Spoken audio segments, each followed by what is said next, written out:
A battle over age verification and privacy risks on full display tonight. The parent company of Pornhub blocked access to the website in Alabama in response to a state law that will go into effect on Tuesday. The law requires adult websites to use a reasonable age verification method to verify its users are old enough to view pornography. Pornhub says the law essentially serves as a surveillance system that could lead to misuse or theft of sensitive data. Alabama is one of 19 other states to pass age verification legislation since 2022.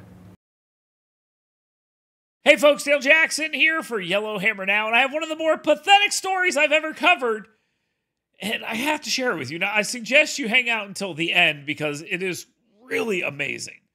But starting October 1st, here in the state of Alabama, if you tried to access some of the bigger porn sites, like Pornhub, for example, you were unable to do so.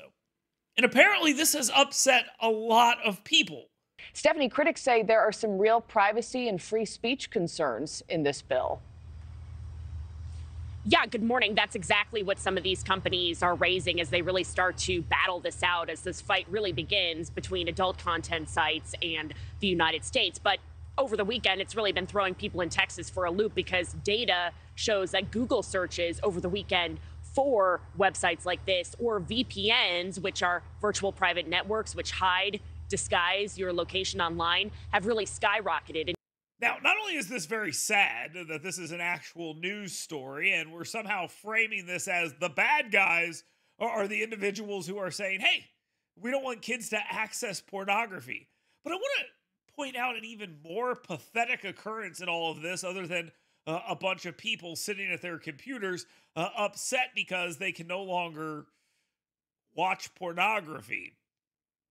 These individuals then closed that browser window that said, hey, in order for you to get this free pornography that you want to watch, or even more pathetically pay for, the simple fact is, those people closed that window and went to the Alabama legislature's website, figured out who their state legislator was, and sent them an email. I have heard from state legislators who have told me they have received a pretty good number of emails from people upset about this.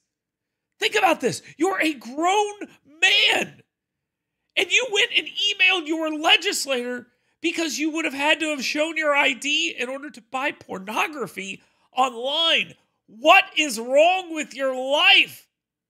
Now look, if you want to look at porn, fine. It's a thing that people do.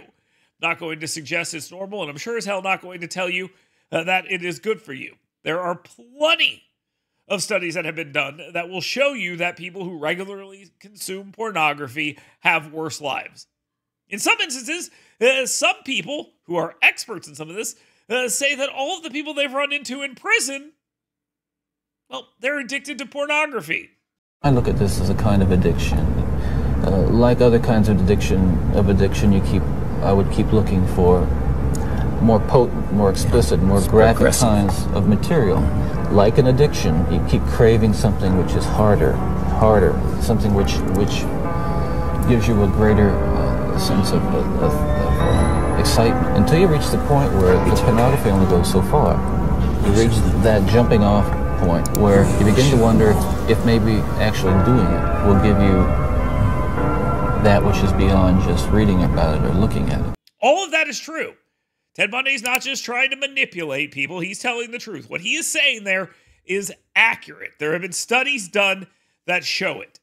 So if you're one of these people who tried to look at porn one day and found out you couldn't do so and decided to call or contact your legislator with your real name, my suggestion to you is log off the computer, go outside, and touch some ass.